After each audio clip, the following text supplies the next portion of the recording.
morning guys! May tuturo ako sa inyo kung paano balat ang Japanese ng mansanas o prutas. Natutunan ko sa aking biyanan at kung paano siya panatilihing hindi umitim. So let's go! Okay guys, ang kailangan natin ay asin at mangkok. Nilagyan ko na siya ng tubig na kalahati lang. Then, isang kurot ng asin. Isang kurot lang, ganyan lang. Then, tunawin natin doon sa tubig na nilagay natin. So, ganito po magbalat ang biyanan kong Hapones. Ayan. Una, ayan.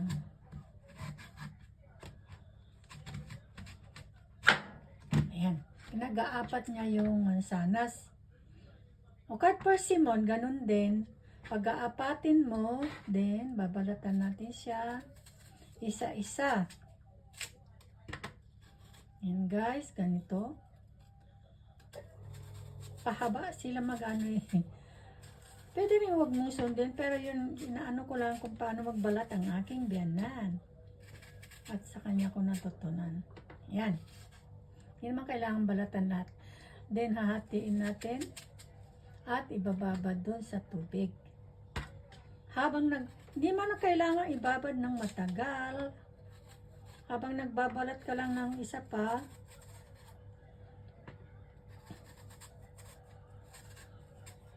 yan. Habang nagbabalat pa ng isa, di hayaan mo lang siya doon, nakababad. Minsan, di ko na ginagandaan pagbalat, ganito pwede rin. Okay? Then, hahatiin natin siya para,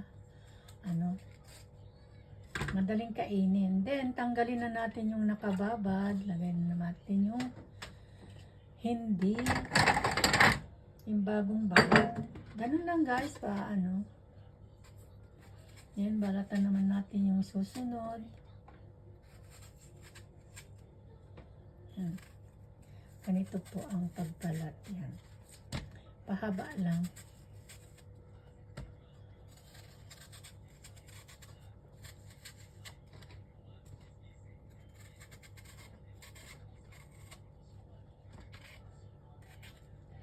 Okay, hinati na naman natin sa dalawa. Then, kukunin natin yung nakababad. Babad naman yung bagong balat. Hindi naman kailangan matagal nyo ibabad. Maano lang ba siya? Mahugasan. Parang ganun. Hugasan lang. Para hindi siya mangitim agad. Diba sa atin, tingnan pag nangingitim agad.